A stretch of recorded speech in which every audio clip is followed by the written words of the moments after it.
Good morning students. बच्चों, कल हमने अल्टरनेटिंग करंट जो है बेटा वो स्टार्ट किया था और जहाँ से अल्टरनेटिंग करंट और अल्टरनेटिंग वोल्टेज के लिए जो हमने इक्वेशन लिखी थी वो थी हमारी I equal to I naught sine omega t as well as E equal to E naught sine omega t. तो इनके बारे में हमने कल बात की थी। ये हमारी अल्टरनेटिंग करंट के लिए और ये हमारी अल्टरनेटिंग वोल्टेज के लिए इक्वेशन थी। और जो दोनों का जो ग्राफ आएगा बच्चों, वो ग्राफ कुछ इस तरह से था हमारा, इन दिस वे। चाहे हम अल्टरनेटिंग करंट की बात करते हैं और चाहे हम अल्टरनेटिंग वोल्टेज की बात करते हैं, दोनों के लिए ग्राफ सेम आएगा। पीक सेम है, थोड़ा सा ज़्यादा बन गई है। और उसके रिस्पेक्ट में हमने बात की थी बेटा, ये टाइम होगा 0, ये टाइम होगा t/2 और ये टाइम हो जाएगा t। 0 t/4, 2t/4, 3t/4, 4t/4, 5t/4 and so on. तो ये हमारे पास ग्राफ था किसके लिए? करंट और टाइम के रेस्पेक्ट में ग्राफ था, या वोल्टेज और टाइम के रेस्पेक्ट में भी आप ले सकते हैं। बस आपको जो लिमिट्स हैं बच्चों, ये विशेष रूप से याद रखनी है बेटा कि साइन के लिए जो कर्व है कुछ इस तरह से था, जबकि हमने कल प्लॉट किया था I equal to I naught cos omega t as well as E equal to E naught cos omega t. इसके लिए जो वेव कर्व था हमारा, जो ग्राफ था बेटा हमारा, वो कुछ इस तरह से था,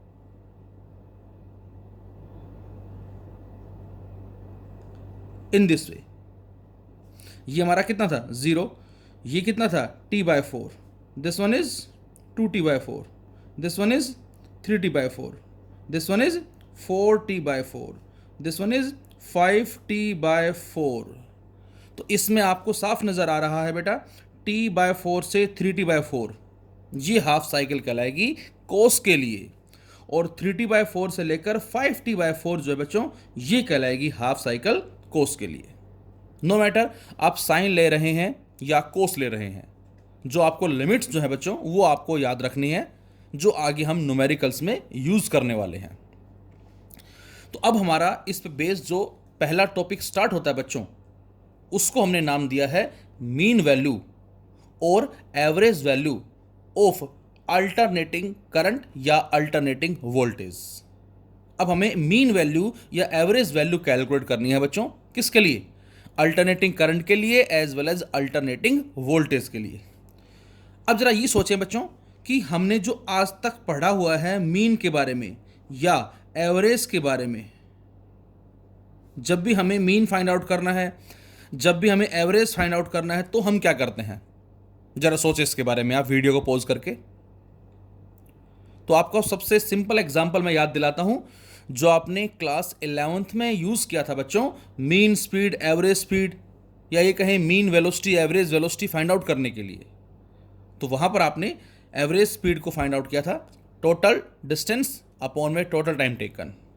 और सिंपल यदि हम बात करें, मैं कहता हूं मेरे पास कुछ नंबर्स हैं, सपोज 1, 3, 4, 5, 2 एंड सोन, और ले लेते हैं हम, एक और ले लेते हैं 5। सपोज ये नंबर है मेरे पास, और मैं आपसे कहता हूं बच्चों हमें इनका एवरेज बताना है, कितना होगा, व्हाट इज द एवरेज?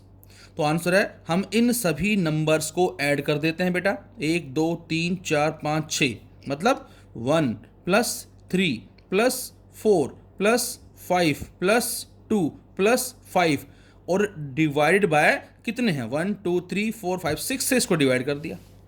ये हमारा एक सिंपल फॉर्मूला जो आज तक हम बच्चों यूज करते आए हैं बच्चों, मीन वैल्यू या एवरेज वैल्यू को फाइंड आउट करने के लिए। 3 + 1 4, 4 + 4 8, 8 + 2 10 एंड 10 + 10 20। तो ये आ जाएगा बेटा हमारे पास 20/6, जिसको हम 10/3 भी लिख सकते हैं, या इसको हम लिख सकते हैं 3.33, और इसको राउंड फिगर में आप लिखना चाहें तो 3.34 भी डाल सकते हैं। तो ये हमारा एक सिंपल फॉर्मूला है मीन वैल्यू या एवरेज वैल्यू को कैलकुलेट करने का, जो आज तक हम यूज करते आए हैं। दो वैल्यूज हैं, दोनों को एडअप करके 2 से डिवाइड कर दिया, 3 वैल्यूज हैं, तीनों को ऐड अप करके 3 से डिवाइड कर दिया। n वैल्यूज हैं, उन सभी को ऐड करके n से डिवाइड कर दिया। तो ये हमारा एक सिंपल मेथड है जिसको आज तक हम यूज करते आए हैं बेटा, किसमें, मीन वैल्यू या एवरेज वैल्यू को फाइंड आउट करने के लिए। अब सपोज हमें मीन वर्कडन कैलकुलेट करना है, एवरेज वर्कडन फाइंड आउट करना है, वोल्टेज फाइंड आउट करना है, पावर फाइंड आउट करनी है, कुछ भी हो सकता है, हमें एवरेज वैल्यू फाइंड आउट करनी है। लेकिन यहां जो हम एवरेज फाइंड आउट कर रहे हैं वो किसका फाइंड आउट कर रहे हैं, तो आंसर है alternating current as well as alternating voltage. अब भैया इसका हम मीन वैल्यू या एवरेज वैल्यू फाइंड आउट कैसे करें, तो इसमें आंसर बेटा कि लगातार करंट जो है वो क्या हो रहा है, चेंज हो रहा है, सेम इसमें भी और इसमें भी। यहां करंट 0 और उसके बाद करंट ने इंक्रीज होना शुरू किया, यहां करंट मैक्सिमम हो गया जिसको हमने पीक वैल्यू का नाम दिया है, एम्पलीट्यूड का नाम दिया है। और फिर करंट उसके बाद क्या हो गया, रिड्यूस होता गया, फिर यहां पर 0, उसके बाद फिर इंक्रीज हुआ। मीन्स यहां पर करंट जो है बेटा पॉजिटिव है, यहां करंट क्या है, नेगेटिव है। अब बच्चों यदि मैं आपसे कहता हूं कि बताएं एवरेज वैल्यू या मीन वैल्यू जो होगी अल्टरनेटिंग करंट की कंप्लीट साइकिल के लिए क्या होगी, तो आप बताएंगे कि सर ये पॉजिटिव है और ये नेगेटिव है। दोनों को जोड़ के जब 2 से डिवाइड करेंगे तो आंसर क्या आया, 0 आएगा। और इसीलिए बच्चों हम बोलते हैं क्या, कि जो मीन वैल्यू या एवरेज वैल्यू होती है बेटा अल्टरनेटिंग करंट की ओवर दी कंप्लीट साइकिल, वो क्या हो जाएगी, 0 हो जाएगी। और कंप्लीट साइकिल के लिए लिमिट क्या है, 0 से t। अब वो चाहे इसकी बात करें चाहे इसकी बात करें, लिमिट दोनों के लिए सेम होंगी।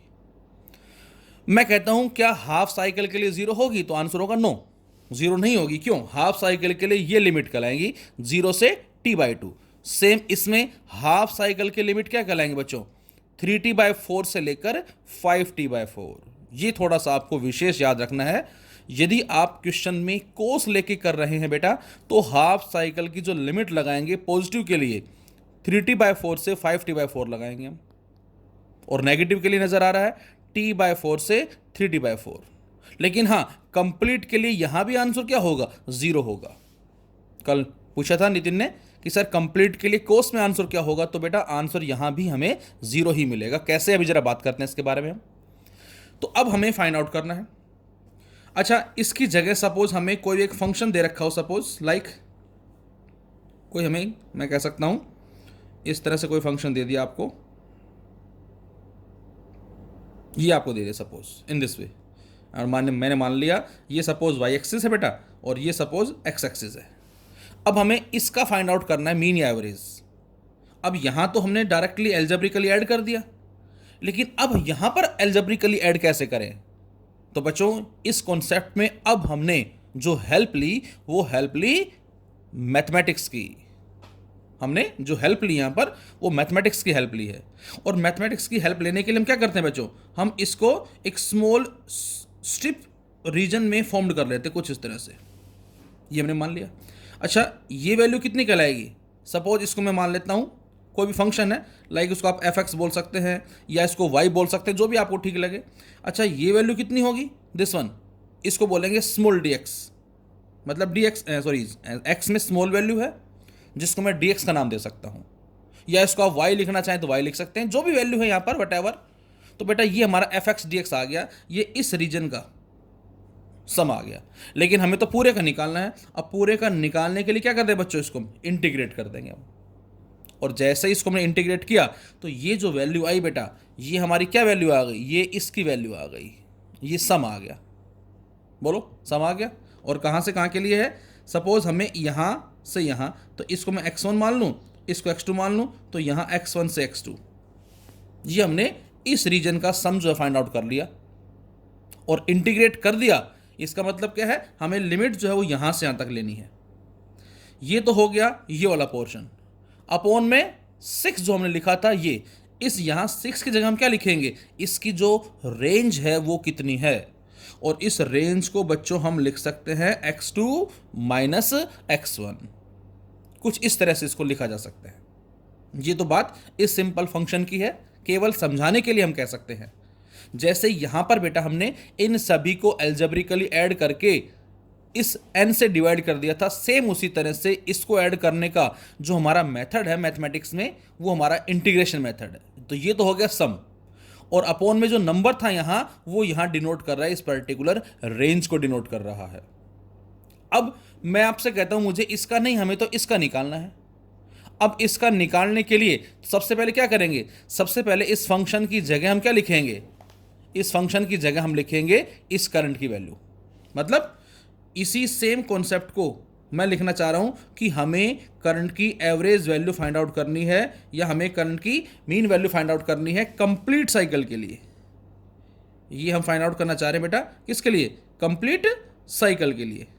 तो क्या लिखें, तो आंसर है इस एफ एक्स डी एक्स की जगह मैं क्या लिख दूंगा बेटा, इसकी जगह मैं लिख दूंगा आई डी टी। आई डी टी क्यों लिख दूंगा, देखे जरा इसी ग्राफ के अंदर, ये हमारा ग्राफ है बेटा, ये ले लेते हैं हम। और इसी तरह से इस ग्राफ में जैसे इस फंक्शन में हमने एक स्मॉल स्ट्रिप रीजन कंसिडर किया था, सेम उसी तरह बच्चों हमने यहां पर भी एक स्मॉल स्ट्रिप रीजन कंसिडर किया। ये कितना होगा बेटा, तो आंसर ये एक स्मॉल टाइम है जिसको dt लिखेंगे, और ये कितना होगा, तो आंसर ये करंट है ये। अब आप बोलोगे सर ये तो करंट आई नोट है, बिल्कुल आई नोट है, लेकिन यदि इसी स्ट्रिप को मैं यहां लेता तो क्या बोलते आप, इसी स्ट्रिप को मैं यहां लेता तो क्या बोलते आप, तो इसको आई नोट ना लिख के इसको आई ही लिखेंगे। And this I is instantaneous current, जो लगातार चेंज हो रहा है, the value of current at any instant. तो यहां पर बच्चों हमने इस एफ एक्स की जगह लिखा आई और डी एक्स की जगह लिख दिया डी टी, और अब इसको कर दिया इंटीग्रेट। अब बेटा हमें जो मीन वैल्यू फाइंड आउट करनी है कंप्लीट साइकिल के लिए फाइंड आउट करनी है, तो कंप्लीट साइकिल की लिमिट आप बताएं क्या होगी, 0 से t।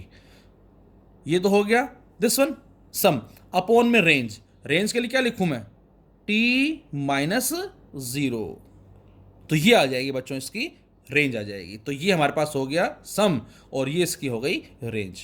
तो बेटा इस फॉर्मूले की हेल्प से हम मीन वैल्यू या एवरेज वैल्यू को फाइंड आउट कर सकते हैं। अब जरा ध्यान से देखें, यहां पर जो मैंने लिमिट्स लगाई हैं ये 0 से t लगाई हैं, मतलब ये कि यहां जो मीन वैल्यू या एवरेज वैल्यू हम फाइंड आउट कर रहे हैं बेटा, ये कंप्लीट साइकिल के लिए फाइंड आउट कर रहे हैं। यदि मैं आपसे कहता कि बच्चों हमें कंप्लीट के लिए नहीं, हाफ साइकिल के लिए फाइंड आउट करनी है, तो आप क्या करते, तो आप 0 से लेकर t/2 लिखते और यहां t/2 माइनस 0 कर देते। बोलो, यदि हमें हाफ साइकिल के लिए करनी होती तो आप ये करते।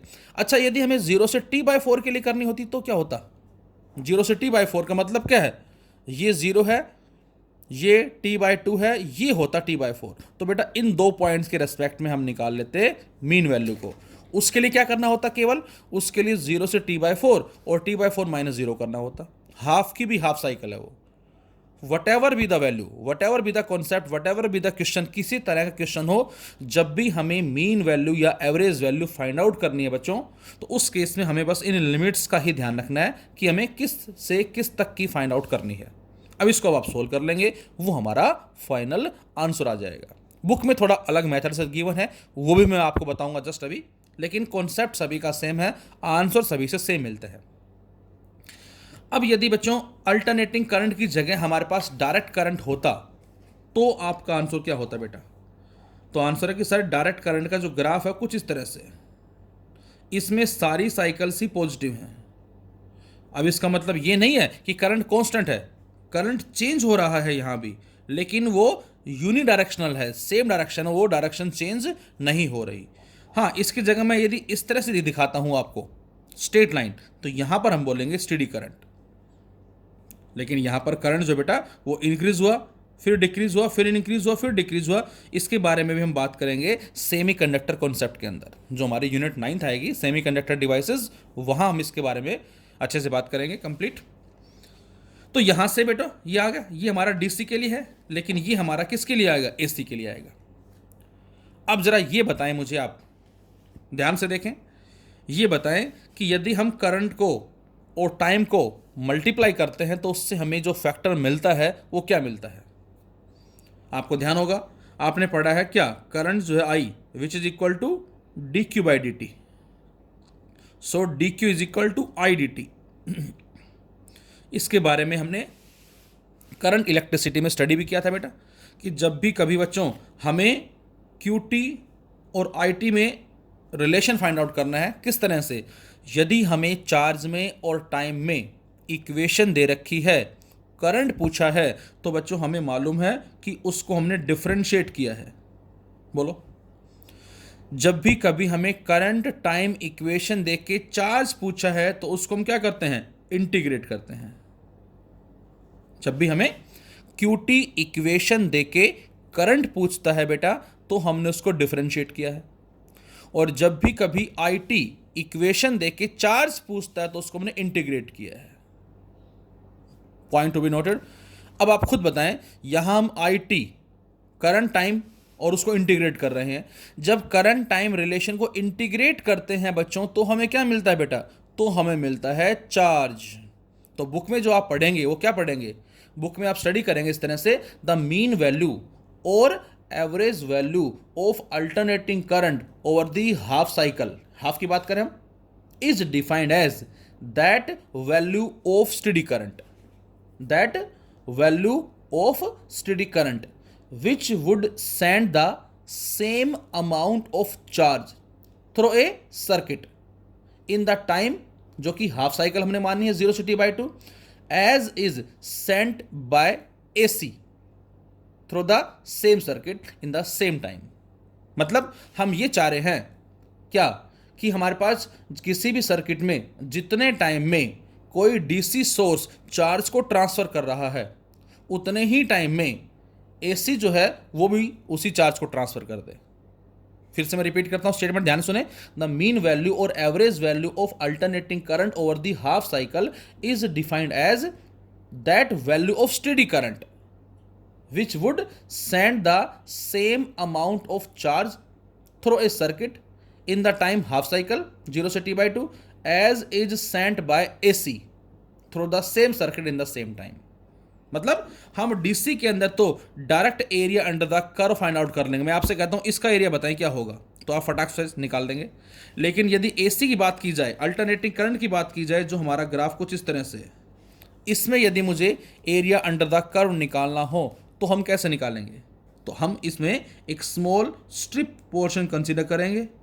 ये स्मॉल स्ट्रिप पोर्शन जो हमने लिया है बच्चों, यहां this is current and this is time, तो यहां इस स्मॉल रीजन का जो एरिया होगा वो कितना होगा, तो आंसर ये रेक्टेंगल है। रेक्टेंगल का एरिया कैसे निकालते बेटा, ये साइड इंटू ये साइड। बोलो, ये साइड इंटू ये साइड। ये साइड कितनी है आई, ये साइड कितनी है डी टी, तो ये जो एरिया आएगा ये किसका एरिया आएगा, ये इस रीजन का एरिया आएगा। अब आप ये बताएं कि जो आई इंटू डी टी हमने किया है ये क्या देगा, ये थोड़ा सा चार्ज देगा, इसको हम क्या बोल दें, डी क्यू बोल दें। लेकिन हमें तो बेटा पूरा निकालना है, तो पूरा निकालने के लिए क्या कर दें, इसको हम इंटीग्रेट कर देंगे। तो ये हमारा बुक में आपको आई थिंक इस तरह से गिवन मिलेगा आपको। मीनिंग सभी का सेम होगा, ये ज़्यादा इजी रहेगा मेरे हिसाब से।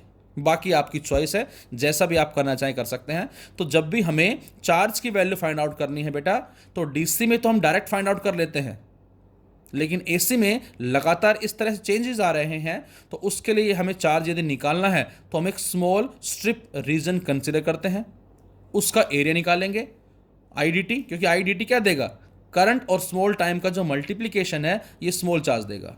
और कितना निकालना है 0 से t/2 के लिए, तो उसको हम क्या कर देंगे, इंटीग्रेट कर देंगे, और वो हमारा चार्ज की वैल्यू आ जाएगी उस हाफ के लिए जो है वो कितनी होगी। और फिर हम क्या करेंगे, उसके बाद हम करते हैं, जरा देखें हम क्या होगा। तो पहले जरा फर्स्ट मेथड के बेसिस पे हम सोल्व करके देखते हैं कि हमें यहां से जो आंसर है बच्चों वो क्या मिलता है। तो फिर से लिखा मैंने मीन वैल्यू या average value of alternating current over the complete cycle, तो मैं कंप्लीट की बात कर रहा हूं। तो इसके लिए बच्चों हमने पहले तो क्या लिखा, सम, और सम का फॉर्मूला क्या होगा बेटा, आई इंटू डी टी, और कहां से कहां, 0 से लेकर टी के लिए बात कर रहे हैं, अपॉन में रेंज, रेंज कितनी है बच्चों, t-0। अब आप फटाफट से बताएं मुझे कि करंट की इक्वेशन क्या होती है। तो आंसर है I is equal to I naught sine omega t. तो यहां से इस I को रिप्लेस मैंने किससे कर दिया बेटा, इसको मैंने रिप्लेस कर दिया आई नॉट साइन ओमेगा टी से इंटू डी टी, और ये इंटीग्रेशन 0 से t, और अपॉन में जो भी इसकी रेंज है वो कितनी है, ये आ जाएगी। अब इसको इंटीग्रेशन करना आप बड़े अच्छे से जानते हैं। क्या करें इसके लिए बेटा, इसके लिए हमने आई नोट को बाहर ले लिया, और उसके साथ साथ जो टी है बेटा इसको भी हमने बाहर ले लिया, बोलो, और इसको अब हम कर दें क्या, इंटीग्रेट, किसको, sign omega T into D T और 0 से टी, करें सोल्व जरा इसको।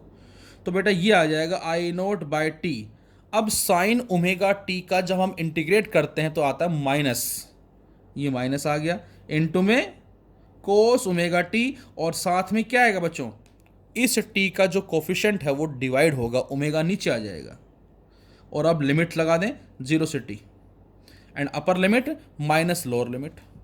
तो यहां से बेटा लिख सकते हैं इसको हम आई नोट अपॉन में omega into T inside cos omega, और इस ओमेगा को हम 2 पाई बाई टी भी लिख सकते हैं, और अपर लिमिट टी की जगह रखा हमने, माइनस में lower limit cos 2 pi by T into 0। अब बेटा इस टी से टी कट गया, तो ये बन गया बच्चों कोस 2 पाई, और कोस 2 पाई क्या होता है बेटा 1, तो इसका मतलब आ गया माइनस में I naught by omega into T, inside क्या आ जाएगा 1, माइनस कोस 0, एंड कोस 0 भी क्या होता है बच्चों 1, और 1 माइनस 1 क्या आ गया 0। इसका मतलब हमारे पास आंसर क्या आया, मीन वैल्यू या एवरेज वैल्यू जो आई करंट की बेटा, अल्टरनेटिंग करंट की, किसके लिए, किसके लिए, कंप्लीट साइकिल के लिए, वो क्या आ गई 0 आ गई। तो ये हमारा एग्जाम में आता है 2 मार्क्स के अंदर, prove that the mean value और average value of alternating current over the complete cycle is 0। ये हमारा आंसर आ जाएगा। अब यदि मैं कहता कि हमें हाफ के लिए कैलकुलेट करना है, कंप्लीट के लिए नहीं फाइंड आउट करना, तो आप क्या करते, तो आप लिखेंगे मीन वैल्यू और average value of alternating current over the half cycle. अब आप चाहे यहां पर कोस लेके करेंगे तो भी आंसर हमारा 0 आएगा, क्योंकि कोस के लिए भी लिमिट क्या होती है 0 से टी कंप्लीट की। हाँ, हाफ की बात करें तो लिमिट हाफ की कोस के लिए कुछ और होगी और साइन के लिए कुछ और होगी, तो ये थोड़ा सा याद रखना आपको। अब यदि हमें मीन वैल्यू या एवरेज वैल्यू फाइंड आउट करनी हाफ साइकिल के लिए, तो बच्चों हम कॉन्सेप्ट यही रखेंगे, बस लिमिट को हम क्या कर देंगे 0 से टी बाई 2, इतना डिफरेंस है। सेम कॉन्सेप्ट है बेटा, मतलब I is equal to I naught sine omega T, वही सेम लिखेंगे, लेकिन जो लिमिट लगाएंगे बच्चों हम वो ये लगा देंगे, और अपॉन में जो रेंज आएगी हमारी कितनी आ जाएगी, टी बाई 2 से 0, ये रेंज आ जाएगी। अब इसको आप सोल्व कर सकते हैं, I that is I naught sine omega T into D T, और लिमिट है 0 से टी बाई 2। मैं फिर याद दिला रहा हूं आपको बेटा, लिमिट यदि आपने 0 से टी बाई 2 लिख दी तो साइन लिखेंगे, लेकिन यदि आप लिमिट लिखते हैं कितना टी बाई 4 से 3 टी बाई 4, तो फिर इसको आप कोस लिखेंगे, और अपॉन में टी बाई 2। अब इसको सोल्व कर लें। अब सोल्व करने के लिए क्या करें हम, ऊपर से आई नोट को बाहर ले लिया, नीचे से टी बाई 2 को बाहर ले लिया, तो 2 ऊपर चला जाएगा, और इसको इंटीग्रेट कर दो किसको, साइन ओमेगा टी को, जो क्या आ जाएगा माइनस कोस ओमेगा टी और अपॉन में ओमेगा, और लिमिट कहां से कहां बेटा 0 से टी बाई 2 लिमिट लगा दें इसके ऊपर, तो क्या आ जाएगा देखें जरा, -2 I naught by omega into T inside cos omega 2 pi by T into small T की जगह रखा मैंने टी बाई 2, और उसके बाद माइनस में कोस 2 पाई बाई टी, और स्मॉल टी की जगह क्या रखा बेटा हमने 0 रख दिया, तो इससे ये कट जाएगा और 2 से 2 का गया, तो यहां से क्या मिला ध्यान से देखें, माइनस में 2 आई नोट अपॉन में ओमेगा टी, इनसाइड आ गया कोस पाई जो कि -1 होता है, और कोस 0 1 होता है, तो ये -1 क्या आ गया -2, और ये -2 बाहर वाले माइनस से कैंसिल आउट होकर क्या आ जाएगा +2, तो मतलब 2 आई नोट ऊपर एज इट इज 2 और आ गया, और जो नीचे ओमेगा है बेटा, इस ओमेगा मैंने क्या लिख दिया 2 पाई बाय टी लिख दिया, बोलो, और साथ में एक टी और चल रहा है। अब इस टी से ये टी कट गया बच्चों, बोलो, और एक 2 से एक 2 कट गया, तो फाइनल आंसर क्या मिला आपको, फाइनल आंसर मिला जो मीन वैल्यू जो आई या एवरेज वैल्यू जो आई बेटा वो आ गई 2 आई नोट अपॉन में पाई, ये हमारे पास वैल्यू आ गई है 2 आई नोट अपॉन में पाई। और बच्चों इस 2 बाय पाई को आप सोल्व करेंगे तो ये आ जाता है 0.637, ये आता है 0.637 इंटू में आई नोट, तो ये हमारा फाइनल आंसर आ गया किसका, मीन वैल्यू का या एवरेज वैल्यू का। ये किसके लिए आई बेटा? ये पहली हाफ साइकिल के लिए आई है। अच्छा, इसी तरह से यदि आप नेक्स्ट हाफ साइकिल के लिए फाइंड आउट करते, अब नेक्स्ट हाफ साइकिल के लिए लिमिट बताएं क्या होगी। जैसे फर्स्ट हाफ साइकिल की जो लिमिट है बेटा हमारे पास, वो है 0 से t/2 साइन के लिए। अब अगली हाफ साइकिल की लिमिट बताएं क्या होगी। तो यदि आपको इस साइकिल के लिए मीन वैल्यू निकालनी है बेटा, तो यहां पर जो लिमिट लगाएंगे आप, वो लगाएंगे t/2 से लेकर t, और यहां क्या लिखेंगे t - t/2, और सोल्व करेंगे। सोल्व करने से आपको आंसर मिलेगा -0.637 I0।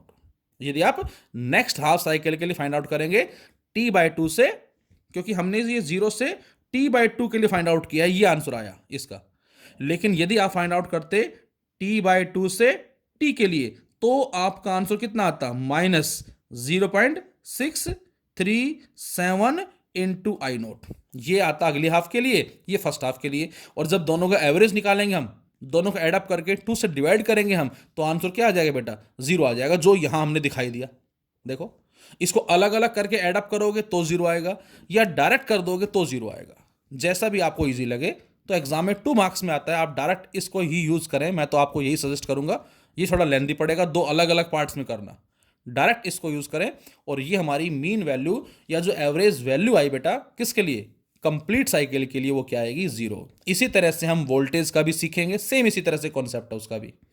तो बस थोड़ा सा डेफिनेशन पॉइंट ऑफ व्यू से हम जब लिखना चाहें तो इसको लिख सकते हैं, मीन वैल्यू और average value of alternating current over the half cycle is defined as that value of steady current which would send the same amount of charge through a circuit in the time half cycle as is sent by AC through the same circuit in the same time। जितने time में कोई DC current जो है किसी circuit में charge को transfer कर रहा है, उतने ही टाइम में एसी जो है वो भी चार्ज को ट्रांसफर कर रहा है। चार्ज वर्ड हमने जो यूज क्यों किया बेटा, मैं फिर रिपीट करना चाहूंगा। चार्ज वर्ड हमने इसलिए यूज किया बच्चों कि IDT जो होता है, जब उसको हम इंटीग्रेट करते हैं तो वो हमें अमाउंट ऑफ चार्ज देता है, इसलिए हमने कहा। तो यहां पर यदि आप बुक वाला मेथड यूज करते हैं इस तरह से, तो इसमें 1-2 स्टेप आपको और ऐड करने पड़ेंगे। मतलब यदि आप बुक वाला मेथड यूज करते हैं चार्ज के कॉन्सेप्ट के बिहाफ पे, तो उस केस में पहले आप लिखेंगे I = dq/dt। भाई पेन बंद हो गया बच्चों हमारा ना, चलो नेक्स्ट वीडियो में मैं आपको बता दूंगा। मैं फिलहाल तो अभी तो यहां से हम कैलकुलेट करें क्या, ये मैंने 1 मिनट सॉरी बना रखा है, रुको अभी जस्ट वेट करें।